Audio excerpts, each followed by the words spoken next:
오마이 갓, 아미라, 이것 좀 봐. 설계 도면에서 눈을 떼고 룸메이트 레이첼을 바라보았습니다. 영국에 온 지 6개월. 그녀의 활기 넘치는 목소리는 여전히 제게 신선한 자극이었어요. 무슨 일이에요?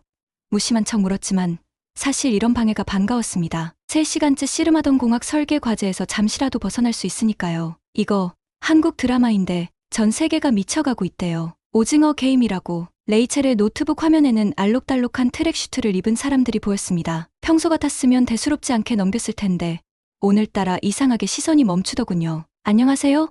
저는 아미라 빈트 파하드 알사우드입니다. 사우디아라비아 왕족이에요. 하지만 지금은 그저 옥스포드 대학교 공학부의 평범한 2학년 학생이죠. 글쎄요. 평범한이란 단어가 적절할진 모르겠습니다. 어릴 때부터 저는 달랐어요. 다른 공주들이 패션과 파티에 관심을 가질 때 저는 아버지의 서재에서 건축 잡지를 몰래 훔쳐보곤 했답니다. 우리나라의 마천루들이 모래바다에서 솟아오르는 것을 보며 자랐거든요. 아버지, 제가 공학을 전공하고 싶습니다. 리아드 왕궁의 서재에서 그 말을 꺼냈을 때 아버지의 표정이 순식간에 굳어졌던 것을 아직도 생생히 기억합니다. 넓은 창문으로 쏟아지는 햇살 아래 아버지의 그림자가 길게 늘어졌었죠. 말도 안 되는 소리.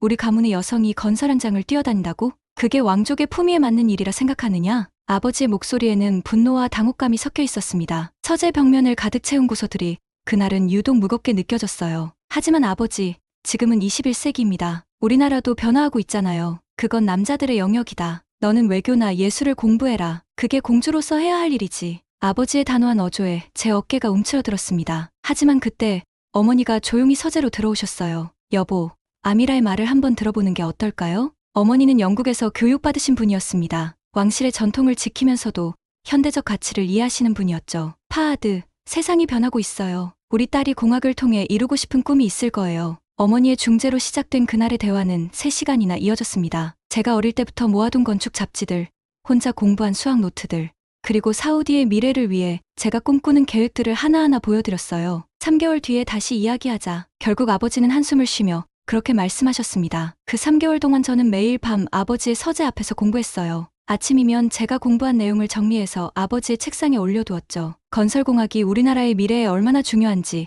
제가 그 일에 얼마나 진심인지를 보여드리고 싶었거든요. 마침내 저는 아버지께 대학 합격 통지서를 보여드렸어요. 옥스포드라면 그래도 체면은 설 것 같구나. 아버지의 허락을 받아낸 그날, 저는 생전 처음으로 아버지를 와락 껴안았답니다. 점잖으신 아버지께서 당황하신 표정이 지금도 잊히지 않네요. 그렇게 저는 영국에 오게 되었습니다. 레이첼, 잠깐만요. 저는 그녀의 노트북 화면을 더 자세히 보기 위해 다가갔습니다. 한국의 드라마를 보는 것은 이번이 처음이었어요. 이슬람 문화권에서 자란 저로서는 생소한 광경이었지만 묘하게 빠져드는 무언가가 있었습니다. 재미있죠?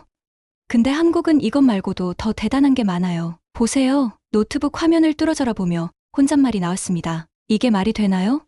정말 미친 것 같아요. 제가 본 것은 사우디의 붉은 사막 한가운데 세워진 거대한 마천루였어요. 그것도 불과 24개월 만에 완공된 건물이죠. 한국의 현대 건설이 이걸 2년 만에 지었다고요? 그것만이 아니에요. 이것 좀 보세요. 그녀가 보여준 다음 기사에는 더 놀라운 내용이 있었습니다. 2010년 두바이에 세워진 828m 세계 최고 높이의 빌딩 부르즈 알리파 500m 높이부터는 한국의 삼성물산이 단독 시공. 이건 정말 한국 사람들은 미친 게 분명해요. 보통은 이런 환경에서 콘크리트 타설이 불가능하다고 배웠는데 말이죠. 화면을 넘길수록 더 놀라운 기록들이 나왔습니다. 리아드 메트로 공사는 지하 50m 안반층을 뚫고 완성한 176km 지하철 노선. 다른 나라들은 10년이 걸릴 거라 했지만 한국 기업은 4년 만에 완공했고 주베일 산업항은 사막 한가운데 인공항구를 건설했는데 매일 수백만 톤의 모래와 싸우며 세계 최대 규모의 해수 담수화 시설도 함께 건설했다고 해요. 야스 아일랜드는 아부다비의 바다를 메워 만든 인공섬으로 수심 15m의 바다를 3년 만에 육지로 만들어버린 기술력에 입을 다물지 못했어요. 어떻게 이런 일들을 사람이 할 수 있죠? 저는 한국이라는 나라가 점점 궁금해졌어요. 이게 어떻게 가능할까요? 그건 그들만의 특별한 비결이 있다고 합니다. 빨리빨리라고 부른다던데. 빨리빨리. 빨리빨리라는 뜻이래요. 한국 특유의 빠른 추진력과 끈기를 뜻하는 말이기도 하죠. 저는 그 말을 곱씹어 보았습니다. 빨리빨리. 그들은 단순히 서두르기만 하는 게 아니었어요. 불가능해 보이는 목표를 세우고 그것을 시현하기 위해 미친 듯이 노력하는 정신이었던 거죠. 기사를 찾다 보니 네옴시티 소식도 있었어요. 한국 기업들이 진출한다는 내용이었죠. 그 순간 저는 깨달았습니다. 우리나라의 미래가 될 네옴시티가 이 미친 기술력이 있다면 정말 사막 위에 천국을 만들 수 있지 않을까요? 제가 당장 한국에 가봐야 할 것 같아요. 레이첼이 놀란 눈으로 저를 바라보며 말했어요. 하지만 왕실에서 허락할까요? 네. 분명히 반대하시겠지요. 하지만 이 미친 기술을 배워와야 해요. 우리나라의 미래를 위해서요. 창밖으로 동이 트기 시작했습니다. 새로운 도전의 시작을 알리는 여명이었죠. 새벽녘, 저는 곧장 아버지께 이메일을 작성했습니다. 떨리는 손으로 키보드를 두드렸죠. 아버지, 제가 이번 학기 연구 프로젝트로 한국의 건설 기술을 연구하고 싶습니다. 특히 네옴시티에 참여하는 한국 기업들의 기술력을 꼭 배우고 싶어요. 하지만 메일을 보내지 못하고 지워버렸습니다. 이건 이메일로 전할 내용이 아니었어요. 직접 뵙고 말씀드려야 했습니다. 방학까지 한 달, 그때까지 준비를 해야겠어요. 서둘러 윌슨 교수님이 주신 명함을 들여다보았습니다. 서울공과대학교 건설환경공학부에 계시는 김성우 교수님이었어요. 교수님께 떨리는 마음으로 이메일을 보냈습니다. 김 교수님께, 저는 사우디아라비아에서 온 옥스포드 대학 공학부 학생입니다. 교수님의 사막 기후 건설 기술에 대해 깊은 관심이 있습니다. 제가 한국에 가서 교수님을 뵙고 배우고 싶은데 도움 주실 수 있을까요? 보내고 나서 한숨을 돌리려는 순간 놀랍게도 바로 답장이 왔습니다. 새벽 4시가 넘은 시각이었는데도 말이죠. 아미라 학생, 한국의 건설 기술에 관심을 가져주어 기쁩니다. 마침 다음 달에 네온 프로젝트 관련 기술 세미나가 서울에서 열립니다. 관심 있다면 참석해보는 것은 어떨까요? 심장이 빠르게 뛰기 시작했습니다. 이것은 기회였어요. 하지만 동시에 큰 도전이기도 했죠. 어떻게 아버지를 설득할 수 있을까? 그때 문득 어머니의 말씀이 떠올랐습니다. 때로는 꿈을 위해 용기를 내야 할 때가 있단다. 저는 결심했습니다. 아버지를 직접 설득하러 사우디로 가기로 했어요. 다음 날 아침 첫 비행기로 리야드로 향했습니다. 리야드 국제공항에 도착했을 때는 한낮에 뜨거운 태양이 정수리를 내리쬐고 있었습니다. 왕실 의전팀은 제가 갑자기 귀국한다는 소식에 분주히 움직였지만 저는 그들의 의전을 최소화해달라고 부탁했어요. 오늘은 그저 아버지를 뵈러 온 딸로 가고 싶었습니다. 왕궁으로 향하는 차 안에서 저는 태블릿으로 한국 건설사들의 자료를 다시 한번 훑어보았습니다. 특히 눈에 띄는 것은 더라임 프로젝트 관련 내용이었어요. 170km 길이의 직선 도시, 100% 신재생 에너지, 5분 거리 생활권. 이런 미래를 우리가 만들 수 있다는 걸 보여드려야 한다고 생각했어요. 왕궁에 도착한 후 아버지의 서재에서 기다리기로 했어요. 서재로 향하는 길은 이상하리만치 길게 느껴졌습니다. 벽에 걸린 우리 가문의 초상화들이 저를 지켜보는 것만 같았어요. 아미라, 뒤를 돌아보니 어머니께서 서 계셨습니다. 어머니, 갑자기 찾아와서 죄송해요. 괜찮아. 무슨 일인지는 모르겠지만 내 눈빛을 보니 중요한 결심을 한 것 같구나. 어머니는 늘 그러셨어요. 제 마음을 꿰뚫어 보시는 것 같았죠. 어머니, 저 한국에 가고 싶어요. 그들의 건설 기술을 배우고 싶어요. 네옴시티에 우리나라의 미래가 달려있잖아요. 말이 목까지 차올랐습니다. 어머니는 잠시 저를 바라보시더니 따뜻하게 미소 지으셨어요. 그때였습니다. 서재 문이 열리며 아버지가 들어오셨어요. 리야드 왕궁의 서재는 늘 그랬듯 묵직한 침묵으로 가득했습니다. 오후의 햇살이 스테인드 글라스를 통해 비치며 바닥에 오색 찬란한 무늬를 그리고 있었어요. 아버지는 늘 앉으시던 창가의 높은 의자에 앉아 계셨습니다. 저는 준비해온 모든 자료를 꺼내놓았습니다. 한국 건설사들의 사막 극복 기술, 네옴시티 프로젝트의 청사진, 그리고 제가 밤새 정리한 연구 계획서까지. 하지만 어머니의 말씀대로 차가운 숫자와 도면만으로는 부족했어요. 그래서 저는 제가 꿈꾸는 미래에 대해 이야기하기 시작했습니다. 사막의 모래바람 속에서도 우뚝 선 초고층 빌딩들, 태양열로 움직이는 미래도시, 그리고 그곳에서 새로운 삶을 시작할 우리 국민들의 모습까지. 특히 한국 기업들이 개발한 스마트 건설 기술이 이 모든 것을 어떻게 현실로 만들 수 있는지 설명했어요. 아버지는 처음에는 굳은 표정이셨지만 제가 이야기를 이어갈수록 조금씩 관심을 보이기 시작하셨습니다. 특히 한국 건설사들이 이룬 불가능한 기록들, 50도가 넘는 열기 속에서도 하루 만에 한 층을 올리는 기술, AI와 로봇이 협력하는 미래형 건설 현장, 그리고 그들만의 빨리빨리 정신에 대해 이야기할 때는 눈빛이 달라지셨어요. 아버지, 저는 단순히 건물을 짓는 것이 아닌 우리나라의 새로운 미래를 만들고 싶습니다. 한국의 기술력은 그 꿈을 현실로 만들 수 있는 열쇠예요. 침묵이 이어졌습니다. 서재의 시계 소리만이 간간히 들려왔어요. 아버지는 창밖의 리야드 도시를 바라보시더니 마침내 입을 여셨습니다. 3개월이라고 서울에서 열리는 세미나에 다녀오너라. 하지만 조건이 있다. 아버지의 조건은 명확했습니다. 첫째, 현지 왕실 대사관의 보호 아래 있을 것. 둘째, 매주 상세한 보고서를 제출할 것. 그리고 마지막으로 이 경험이 실제로 우리나라에 도움이 된다는 것을 증명해 보이라는 것이었습니다. 그렇게 저의 한국행이 결정되었습니다. 이것은 단순한 유학이나 연수가 아닌 우리나라의 미래를 위한 첫걸음이었어요. 그리고 저는 몰랐습니다. 이 결정이 제 인생을 완전히 바꿔놓게 되었어요. 새벽 4시, 리야드 국제공항은 이른 시간임에도 분주했습니다. 아랍 전통 의상 대신 청바지와 블라우스 차림의 저를 본 공항 직원들은 의아한 눈길을 보냈지만 왕실 경호원들의 모습에 곧 고개를 숙였습니다. 아버지께서는 마지막으로 당부의 말씀을 보내셨습니다. 절대 혼자 다니지 말 것, 항상 대사관과 연락을 유지할 것, 그리고 조심하거라. 13시간의 비행, 창밖으로 끝없이 펼쳐진 구름을 바라보며 한국에서의 시간을 상상했습니다. 수많은 질문들이 머릿속을 맴돌았어요. 그들의 기술은 정말 제가 본 것처럼 대단할까? 사우디의 더위와 모래를 정말 극복할 수 있을까? 인천국제공항에 도착했을 때의 첫 느낌을 잊을 수 없습니다. 현대적인 건물에서 뿜어져 나오는 시원한 바람, 정확하게 움직이는 자동화 시스템들, 그리고 무엇보다 놀라웠던 것은 공항철도였어요. 와, 대단하다. 저도 모르게 소리를 질렀습니다. 우리나라에서는 상상도 할 수 없는 속도로 달리는 전철이 마치 미래에 온 것 같은 느낌을 주었거든요. 서울로 향하는 길은 또 다른 충격의 연속이었습니다. 빽빽하게 들어선 고층 빌딩들 사이로 첨단 기술의 흔적이 곳곳에 보였어요. 특히 건설 현장을 지날 때마다 눈을 뗄 수 없었습니다. 저기 보세요.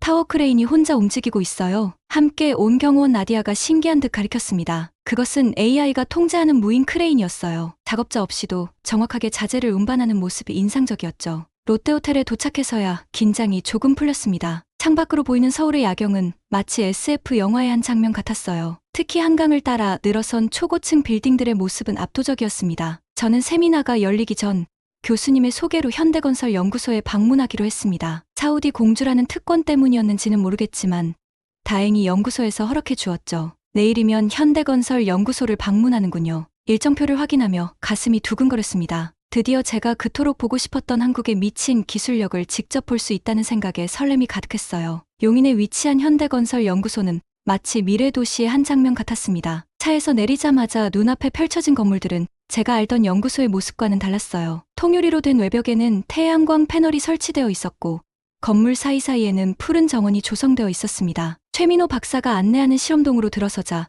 저도 모르게 숨을 들이켰습니다. 12층 높이의 거대한 공간에는 실제 크기의 건물 구조물이 세워져 있었고 그 주위로 수십 대의 로봇들이 분주히 움직이고 있었어요. 이곳은 세계 최대 규모의 건설기술 실험동입니다. 50도가 넘는 극한의 더위는 물론 초속 30m의 모래 폭풍까지 재현할 수 있죠. 그의 설명을 들으며 실험동을 둘러보는데 갑자기 굉음과 함께 건물 전체가 흔들렸습니다. 아, 놀라지 마세요. 지진 실험 중이에요. 리히터 척도 8.0 강도의 지진도 견딜 수 있는 구조물을 테스트하고 있거든요. 다음 실험실에서는 더 놀라운 광경이 펼쳐졌습니다. 사우디 사막의 모래를 직접 가져와 특수 처리하는 현장이었어요. 이게 말이 되나요? 한국 사람들은 진짜 미쳤어요. 연구소의 대형 스크린에 떠있는 영상을 보며 저도 모르게 감탄사가 터져나왔습니다. 50층 높이의 건물이 단 30일 만에 완성되는 타임랩스 영상이었어요. 최민호 박사가 씩 웃으며 다음 영상을 틀었습니다. 사우디의 한 건설 현장. 50도가 넘는 한낮에도 로봇들은 쉬지 않고 움직였고 AI 크레인은 마치 춤을 추듯 정확하게 자재를 나르고 있었어요. 우리가 개발한 열광 로봇입니다. 인간이 견디기 힘든 극한 더위에서도 24시간 작업이 가능하죠. 그때였습니다. 갑자기 실험실 전체에 경보음이 울렸어요. 박사님, 모래폭풍 테스트 중 구조물에 이상이 발생했습니다. 한 연구원이 급하게 뛰어들어왔습니다. 최 박사의 표정이 순식간에 굳어졌어요. 하지만 그렇게 시작된 36시간의 사투는 제 인생을 완전히 바꿔놓았습니다. 한국의 연구진들은 정말 미쳤더군요. 밤을 새워가며 문제를 해결하고 불가능해 보이는 상황에서도 포기하지 않았어요. 특히 최 박사님, 그의 눈빛은 마치 사막의 모래폭풍과 맞서 싸우는 전사 같았습니다. 한밤중에 연구소는 긴장감으로 가득했습니다. 초속 30m의 강한 바람과 모래가 실험 구조물을 강타하는 가운데 빨간 경고등이 실험동 전체를 붉게 물들였습니다. 구조물 외벽의 압력이 임계치를 넘어섰다는 경고가 이어졌고 15분 안에 붕괴될 가능성이 90%라는 예측이 나왔습니다. 그때 저는 한쪽 모니터에서 특이한 패턴을 발견했습니다. 사막에서 자란 경험 덕분이었을까요? 모래 입자들이 마치 의도적으로 한 지점을 공격하는 듯한 움직임이 눈에 들어왔습니다. 이는 우리 사우디 사막에서만 발견되는 특이한 소용돌이 현상이었습니다. 연구진들은 즉시 새로운 해결책을 모색하기 시작했습니다. 한국 연구진들의 첨단 기술력과 제가 가진 사막에 대한 실제 경험이 만나 시너지를 일으켰습니다. 구조물 외벽의 각도를 미세하게 조정하고 AI 알고리즘을 현지 기후 데이터로 재학습시키는 작업이 밤새도록 이어졌습니다. 새벽 3시 모두가 지쳐갈 무렵 최민호 박사는 반전 카드를 꺼내들었습니다. 그동안 비밀리에 개발해온 스마트 샌드 실드 프로젝트였습니다. 모래 입자의 움직임을 전자기장으로 제어하는 이 혁신적인 기술은 사막에서의 건설을 완전히 새로운 차원으로 끌어올릴 수 있는 잠재력을 가지고 있었습니다. 연구진들은 밤을 새워가며 이 기술을 실험 구조물에 적용했습니다. 피곤함도 잊은 채 모두가 한 가지 목표를 향해 달렸습니다. 마침내 36시간이 지나고 실험은 예상을 뛰어넘는 결과를 보여주었습니다. 구조물은 무사했습니다. 그리고 그들은 사막의 모래 폭풍을 제어할 수 있는 새로운 가능성을 발견했습니다. 이는 단순한 실험의 성공을 넘어 네옴시티와 같은 미래 도시 건설의 새로운 장을 여는 순간이었습니다. 최 박사의 연구팀은 이 성과를 바탕으로 더 큰 도전을 준비하기 시작했습니다. 그리고 저는 이 혁신적인 순간의 한 부분이 되었다는 사실에 가슴이 뛰었습니다. 제가 꿈꾸던 사우디의 미래가 바로 여기서 시작될 것 같았습니다. 그날 밤 호텔 스위트룸의 창가에 서서 서울의 야경을 바라보았습니다. 그리고 제 노트북에는 두 통의 메일이 열려 있었습니다. 우선 옥스포드 대학교에 보내는 휴학 신청서였습니다. 6개월간 한국건설기술연구원의 특별연구원으로 일하게 해달라는 내용이었죠. 휴학 신청서를 보내고 나서 잠시 고민을 했습니다. 그날 밤 서울의 야경이 특별하게 느껴졌습니다. 호텔 63층에서 바라보는 도시의 불빛은 마치 사막의 별들처럼 반짝였습니다. 며칠간의 경험이 제 인생을 완전히 바꿔놓았다는 것을 실감하는 순간이었습니다. 현대건설 연구소에서 목격한 기술들이 하나둘 떠올랐습니다. 세계에서 가장 큰 실험동에서 본 초고층 빌딩 테스트, 50도의 극한 더위에서도 완벽하게 작동하는 AI 건설 로봇들, 그리고 모래 폭풍을 아예 새로운 자원으로 활용하는 혁신적인 기술까지요. 특히 인상 깊었던 것은 스마트 샌드 실드 기술이었습니다. 전자기장으로 모래 입자의 움직임을 제어해 건물을 보호하는 이 기술은 그동안 사막을 개발의 장애물로만 여겼던 우리의 생각을 완전히 바꿔놓았습니다. 두 번째로 아버지께 보낼 장문의 이메일에는 이렇게 적었습니다. 사랑하는 아버지, 이곳에서 제가 발견한 것은 단순한 건설 기술이 아닙니다. 한국은 불과 60년 전만 해도 세계에서 가장 가난한 나라였다고 합니다. 전쟁의 폐허 위에서 그들이 이룬 것은 단순한 경제 성장이 아닌 인류의 한계를 뛰어넘는 혁신이었습니다. 그들은 사막을 정복하는 것이 아니라 사막과 공존하는 방법을 찾아냈습니다. 50도의 열기를 에너지로 전환하고 모래폭풍을 건설 자재로 활용하며 안개에서 물을 추출하는 기술까지도요. 이것이 바로 우리 사우디가 꿈꾸는 미래를 현실로 만들 열쇠입니다. 네옴시티는 단순한 건설 프로젝트가 아닙니다. 이는 우리 아랍의 새로운 르네상스가 될 것입니다. 한국의 기술력과 우리의 비전이 만나면 불가능은 없다고 확신합니다. 6개월이라는 시간은 길어 보일 수 있습니다. 하지만 이곳에서 배우는 모든 순간이 우리나라의 미래를 위한 투자가 될 것입니다. 부디 저희 선택을 이해해 주시기 바랍니다. 창밖으로는 여전히 수많은 건설 현장의 불빛이 반짝이고 있었습니다. 스문의 시간 쉬지 않고 움직이는 타워 크레인들, 밤새 일하는 건설 로봇들, 한국인들의 이 미친 추진력이 그들을 세계 최고의 기술 강국으로 만들었다는 것을 이제는 이해할 수 있었습니다. 다음 날부터 시작될 연구원 생활을 생각하니 가슴이 뛰었습니다. 최 박사 팀과 함께할 새로운 프로젝트들, 배워야 할 수많은 기술들, 그리고 어쩌면 그와 함께 보내게 될 시간들까지. 침대에 누워 잠들기 전 알랍게 깊은 감사를 드렸습니다. 이런 기회를 주신 것과 한국이란 작은 나라가 이룬 거대한 기적을 보게 해주신 것, 그리고 우리나라의 새로운 미래를 함께 만들어갈 수 있는 용기를 주신 것에 깊은 감사를 드렸습니다. 이렇게 저희 새로운 여정이 시작되었습니다. 앞으로의 6개월은 분명 쉽지 않을 것입니다. 하지만 이 도전이 우리 사우디의 새로운 역사를 쓰는 첫걸음이 될 것이라 믿습니다. 그리고 어쩌면 제 인생의 가장 특별한 시간이 될지도 모르겠습니다. 오늘의 이야기는 사우디, 공주 아미라의 용기 있는 도전에 관한 것이었습니다. 전통적인 왕실의 반대를 무릅쓰고 공학도의 길을 선택했던 그녀에게 박수를 보냅니다. 오늘의 이야기를 통해 우리는 한국의 기술력이 세계에 미치는 영향력과 서로 다른 문화가 만나 만들어내는 새로운 가능성을 보았습니다. 그리고 무엇보다 불가능해 보이는 꿈에 도전하는 용기의 가치를 배웠습니다. 지금까지 지수튜브의 지수였습니다. 구독과 좋아요, 알림 설정도 잊지 마시고요. 다음 영상에서 또 만나 뵙겠습니다. 감사합니다.